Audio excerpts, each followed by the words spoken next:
Hello and welcome! I'm Randy Bueller. I'm here with Steve Menendian, and it is Vintage Super League time once again. How you doing, Steve? Doing great. How about you? Doing all right. I'm looking forward to figuring out the playoffs. This is the last show of our regular season, so by the end of tonight, we're going to know exactly who's going to the playoffs. Steve is certainly hoping he will be there. Everybody tonight is live. Steve and Rich sitting on 2-1, just got to pick up 2 wins. Meanwhile, Matt and Seth, probably better known as Saffron Olive, need to run the table at 3-0. You feeling good about your chances? I just want to have a great time. I think, I can't get too far ahead of myself here because I don't want to disappoint myself if I lose. But yeah, I feel good. I mean, I think my opponents thought I was going to play dredge, and they were loaded to bear, and I didn't come in with that. So yeah. I have a plan. It seemed like everybody expected Rich to be on shops, too, was the other thing it looked like to me looking at the deck list. And he showed up on basically a Xerox deck, so not too far away from what you've got, but different splash colors. We'll get to all that in a little bit, though. Before we get into the show itself, you posted some pictures to Twitter. I got to ask you about this. What on earth? Tell me the story of last weekend for you. Well, this past weekend was one of the most out-of-body, surreal experiences of my life, honestly. Okay. So there was this big deal that was going down, and I was invited by some associates to go into this deal, and I was told to drive down to San Jose. I live in Oakland. Okay. And I'm like, okay, I'll be there. I have a couple other things I have to do, but I'll be there. Big deal, meaning like early Magic product. A big Magic deal. Okay, I wasn't really cued into a lot of the specifics. I just knew that it was going to be a big deal. Okay. And that Steve Wozniak was going to be there, co-founder of Apple. Steve Wozniak is going to be there. Okay, so that's all you know. It's Steve Wozniak and a big, a transaction involving early Magic product. That's right. There's a huge transaction. So how did you get looped into this? What? Well, why you? So I know some of the people who helped broker the deal. Okay. And they invited me to come out to dinner with them, and in the meantime, just to observe the deal and hang out with Mr. Wozniak and his family. So I'm like, why not? Awesome. So keep going. Tell me the whole story. I want all the gory details. Yeah. So I walk into the room, and the deal is actually wrapping up, so I don't see the whole thing. But it's just like my mind is blown. My circuits are overloaded. The PSA 9 guys are in the back, like grading everything. Okay. I am allowed to tell this. The buyer was Brian Weissman. Oh, wow. Yes. And I had, I've known Brian Weissman on the internet for years, Sure. but I never met him. So this is my first time getting to hang out with Brian Weissman. Oh, wow. Wow. Yeah, no, I've known Brian Weissman since we were both on the Pro Tour together back in the 90s. So right. I did not know that part of the story. Keep going. So it gets crazier. So apparently, Steve Wozniak owned a card shop in Los Gatos, co-owner of a card shop in the early 90s. And as part of his co-ownership, he had gradually acquired some Magic cards. And he got in at the ground level.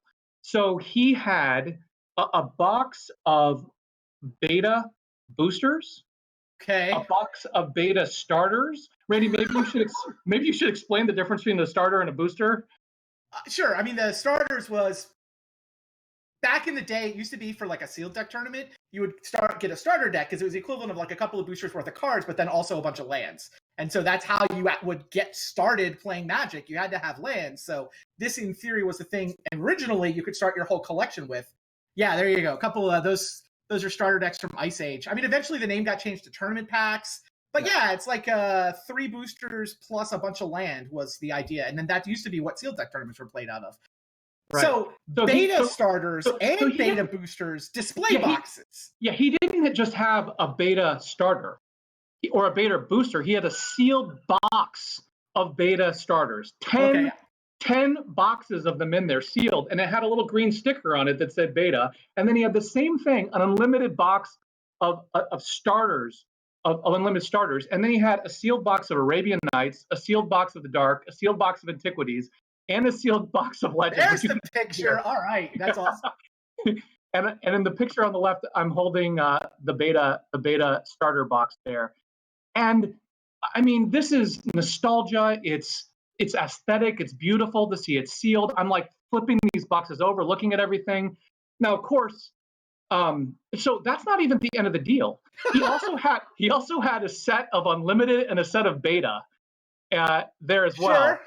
And so one of the brokers who was there apparently had some extra beta boosters, and just to commemorate the occasion, they had Steve Wozniak open this pack of beta.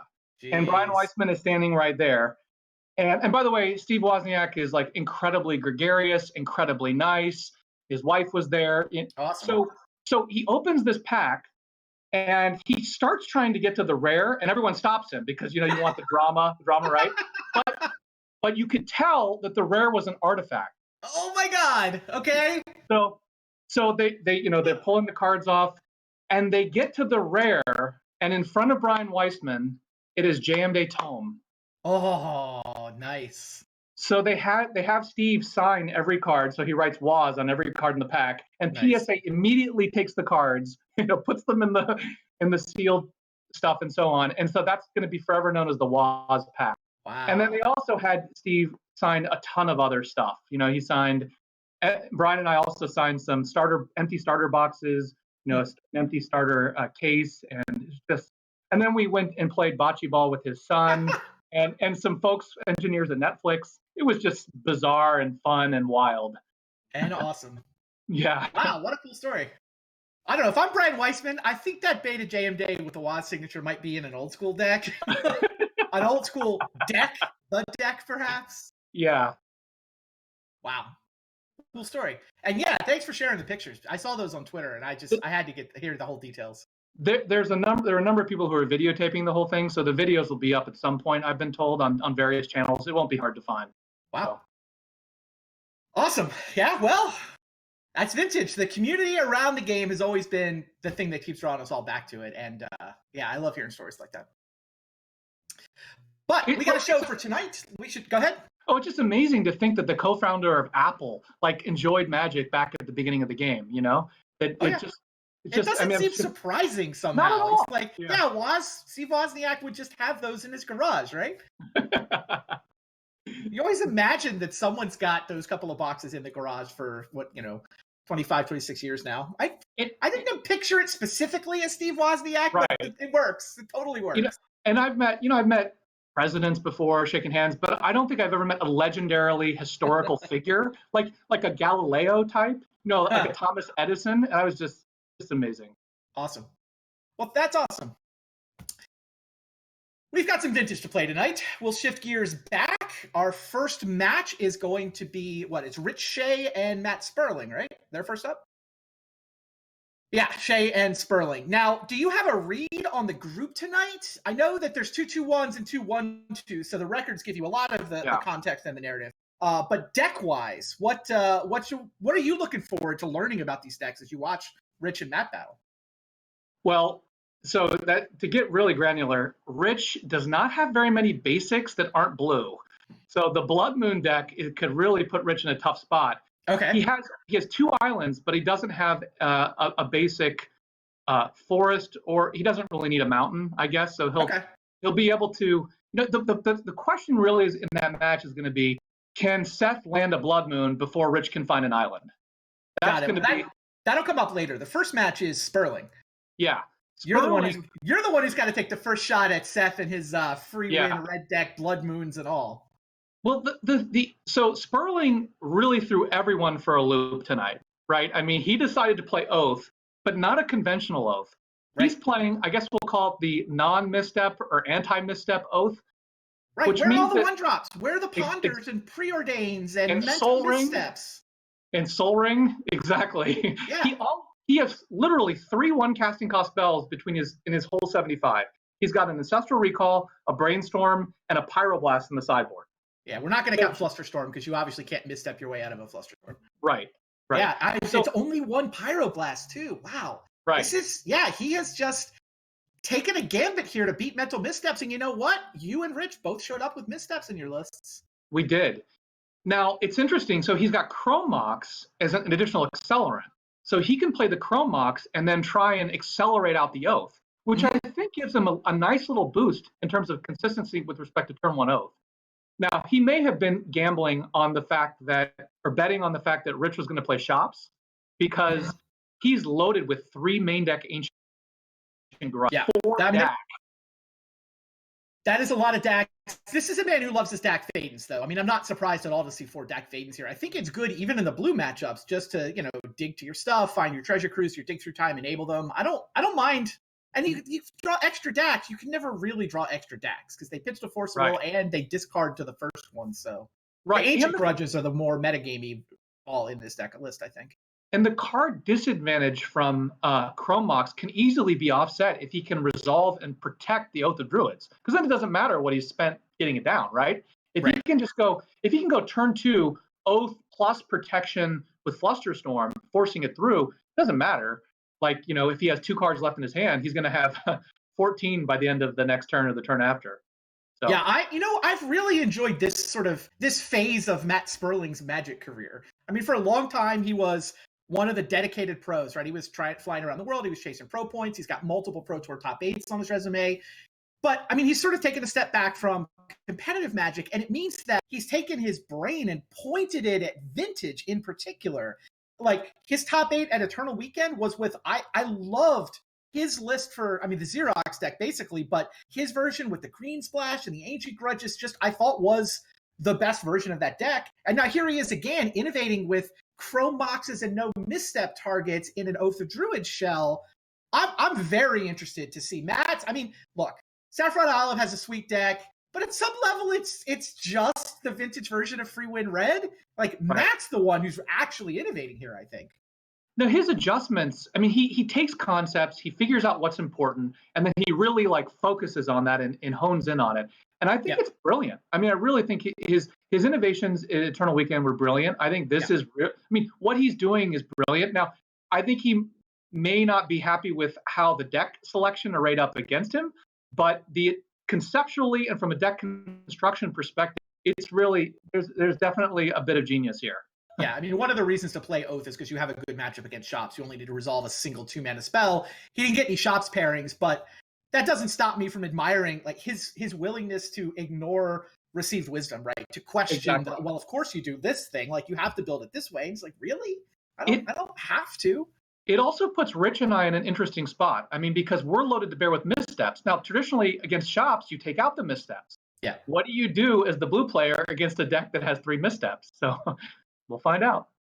Should be interesting, right? We are getting our players ready. They're going to be playing first. Now, Matt has to run the table tonight. He needs a 3-0 if he's going to make the playoffs. Rich does have the 1 loss to give, but, would love to get halfway home by knocking Matt out. There's a whole bunch of different ways the evening can play out. We can have anywhere from 2 people making the playoffs, including someone joining at 5-1, or all the way down to, if they spread the wins and losses out just right, nobody makes the playoffs. All 4 players could be 3-3 at the end of this evening if they manage to divide out the losses exactly the right way. Not the result you're hoping for, but it's there as a possibility. Yeah, it's interesting. This group had 6 wins. One of the groups had 4 wins, another group had 6, and the other first group had 9. Yeah. But this is still a murderer's row. And Rich and I, playing, I always look forward to playing Rich, paper or online. This is going to be a great night. Absolutely. And Sperling only counting for 1 win feels like he's a little underrated if you just go by record there. I'm not buying Sperling as a 1-2. Although, to be fair, he was lucky to be 1-2, right? He came out of that. He got a win against Dredge that he did not think he had a very good shot at. He was the Dredge killer that night. He was the one who gave it the loss. All right, so you were starting to talk about Seth's deck and the way you see the rest of the evening going on. I haven't heard anything about our players being ready yet, so sure. Let's talk. Well, let me about your match. Talk about some of my matches against. So the last match of the evening is my match against Rich. I may have done that on purpose. It seems like the one that's most likely to have something on the line, got the most historical context. I may have put that one there on purpose. Continue. Well, Rich and I didn't get to play in the last season because the Academy and so many insane plays dodged each other. But we did have a really fun grudge match for 5th place in season 7. where we played. I think we went like the maximum number of games in 3 matches, which was really awesome. But Rich and I have been playing against each other since like the early 2000s. We played each other 5 times in paper. Okay. We played at the Waterbury in 2004. We played in 2 of the Star City Games Power 9, including one of the events that you faced, Rich. Ran out on turn 1 against him, and he just nonchalantly Tormod scripted you where you were trying to go off on turn 1. Ridiculous. But I got revenge on him by giving him 2 turn 1 kills that tournament. And then we played at a local event in Columbus. And then, of course, the 5th time we played was the 2007 Vintage Championship Finals. So we played 5 times in paper. And I think he's been in every season of the VSL. I've been in every one but one. Yeah. So I think our record is, actually, I don't know exactly what it is. But so we played 6 times. I think it might be split, actually. Or 7 times. I think it might be split. That is certainly a nice one to look forward to, for sure. Sounds like our players are ready. Let's head